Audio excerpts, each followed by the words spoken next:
So I have to admit that these days and times that we are in have definitely caused a despair in my life and a despair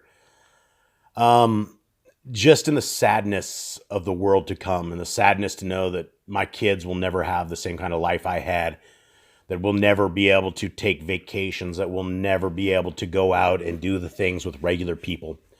Because those of us who will not take this mark of the beast are ones who are going to be isolated from the rest of the world.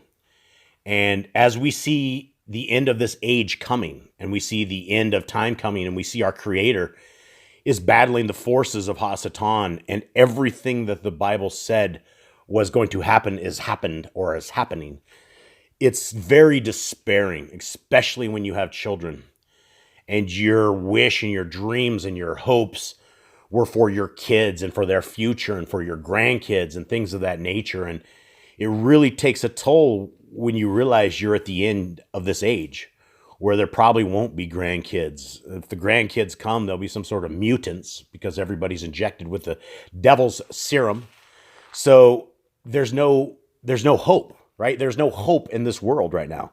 And it is hard to deal with. And my family has a hard time dealing with me at these times because it's really hard. It really is. And I'm sure a lot of you guys can relate to this and the despair of the future. But today I finished up the second Baruch, and I have to say it's probably one of my top 5 favorite books of anything from our Father and the Creator. And I'd like to share a little bit of this with you because this one verse, it was kind of a crescendo of what I should be feeling, what I'm not feeling. And so I got to go to the Word to get out of the despair because I have to look to something that is not of this world right now because this world is shot. So 2 Baruch 85.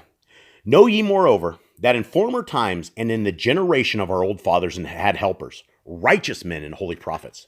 Nay more, we were in our own land, and they helped us when we sinned, and they interceded for us with him who made us, because they trusted in their works, and Elohim heard their prayer and forgave us. But now the righteous have been gathered, and the prophets have fallen asleep, and we have gone forth from the land, and Zion has been taken from us, and we have nothing now save Elohim and his Torah. If therefore we lost and dispose our hearts, we shall receive everything that we lost, and much better things than we lost by many times. This is the verse that I would like to direct everybody to because this is a verse that has helped me. For what we have lost was subject to corruption, and what we shall receive shall not be corruptible. And so I'm going to leave it at that. And if you guys let that sink in, for what we have lost was subject to corruption, and what we shall receive shall not be corruptible. So this world that we have, everything we have, everything, the world that we know is passing. It's gone. It's over. It's corrupted. Everything we had is subject to corruption.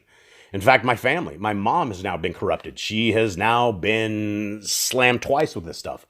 Everything, right? My entire family's on both sides of them are gone. They're essentially gone. And for those with eyes to see and ears to hear, you know exactly what I'm saying.